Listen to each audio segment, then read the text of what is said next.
Salut! Première vidéo pour la découpeuse à vinyle qu'on a à l'école qui est de marque Cricut. Donc aujourd'hui, je te montre une partie, comment utiliser le logiciel afin de créer un projet. Sache que c'est un logiciel qui est gratuit sur Internet que tu peux aller chercher. Si tu as besoin d'un coup de main, n'hésite pas, ça va vraiment me faire plaisir de t'aider. Mais à l'intérieur du logiciel, dans le fond, il y a certaines fonctions qui sont payantes. Fait que dans le fond, il va falloir que tu fasses attention dans les choix que tu prends, de prendre les choix qui sont gratuits, puisqu'à l'école, on n'a pas de licence payante. C'est la seule petite contrainte, mais il y a quand même assez d'options pour pouvoir faire des projets intéressants. Donc, je te montre ça à l'instant. Pour commencer un projet, on va aller dans Nouveau projet en haut à droite et ça m'amène sur un espace de travail. Bon, à gauche, j'ai plusieurs fonctions que je peux utiliser pour faire mon projet. Je vais rester dans ce qui est l'outil texte. Dans l'option de faire un projet pour identifier, mettons, un armoire, un tiroir, un cartable, quelque chose comme ça, un petit projet simple. Donc, quand j'ai cliqué sur texte, ça m'apparaît une boîte de texte que je peux modifier. On va nommer Sciences et technologie.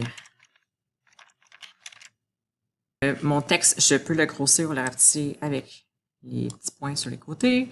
Je peux le déplacer. Pour ce qui est de la taille du texte, je peux aussi modifier avec la taille qui est juste là. Je pourrais dire, mettons, 75, puis là, ça grossit.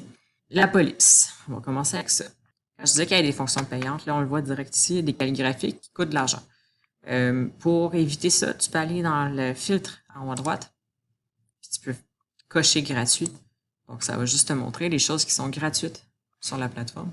Puis aussi, il y a parfois certaines calligraphies qui ne sont pas adaptées pour le français. Les accents, entre autres, ne paraissent pas. Donc, tu peux aller dans ici, toutes les langues, sélectionner français, et ça va générer seulement les écritures qui sont correctes pour du français. Bon, tu vois, celui-ci, je pense pas que ça soit correct nécessairement. Il y a peut-être un petit bug là, mais on peut prendre sinon une autre sur une base de latin. Donc, on va prendre celle-là, par exemple. Dans style, c'est là où certaines calligraphies, tu pourrais mettre, mettons, caractère gras, italique. Présentement, celle-là ne me le permet pas, mais ça serait ici quand même. L'espacement entre les lettres, c'est dans le fond pour décaler toutes les lettres une par rapport à l'autre. Donc, si disons, je mets 5, tu vois, ils viennent toutes cette distance-là. L'espace entre les lignes, dans le fond, c'est si j'ai plusieurs lignes de texte, comme ça. Espace de ligne, disons que je mets 6. Voilà, ça décale mes lignes une par rapport à l'autre. C'est un peu comme ça Word, finalement. C'est assez intuitif là, comme plateforme. Alignement, encore là, c'est comme Word. Avancer, ça te permettrait, dans le fond, de dégrouper tes lignes. Ça va t'aider pour faire la programmation de ta découpe plus tard. Si tu peux tout bouger indépendamment tes mots, ça te permet de pouvoir réduire du matériel pour pouvoir en avoir plus pour faire d'autres projets. Okay. Tu vois, à droite, dans le fond, là, c'est comme si j'ai juste une entité sur mon projet qui est tout ce bloc-là de texte. Puis quand je fais dégrouper en ligne, je split en 3 comme ça. Fait que là, j'ai 3 entités indépendantes. Fait que je peux bouger le mot science, le mot et, le mot technologie comme que je veux, ça ne dérange pas. Bon, là, la courbe qui vient d'apparaître, si j'ai un gros bloc de texte, ça ne fonctionne pas pour la courbe, mais juste une ligne, c'est correct. Je pourrais donner une courbure à mon mot dans les deux sens, concave ou convexe. Pour ce qui est des autres fonctions, je vais te laisser voir. C'est pas mal l'essentiel qu'on vient de voir. Puis quand je suis prêt, dans le fond, je vais faire créer. Dans le fond, la découpeuse, on a une largeur de 30 cm maximum qu'on peut découper. Il va falloir que je découpe sur un certain mat qui est comme un tapis rigide sur quoi je vais mettre mon vinyle. Ça, dans le fond, ce qu'on voit en arrière, c'est ce qui simule le mat en question.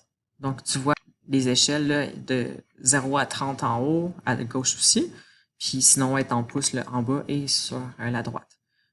Puis quand je disais que pour réduire du matériel, dans le fond, c'est que je peux bouger mes mots, essayer de voir ça serait quoi la configuration qui me permettrait de découper le moins de vinyle possible.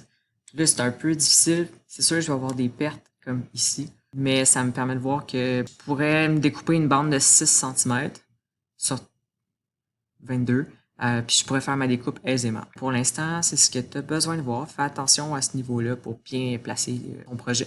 Puis sur une prochaine vidéo, je vais vous montrer comment utiliser la découpeuse en tant que telle.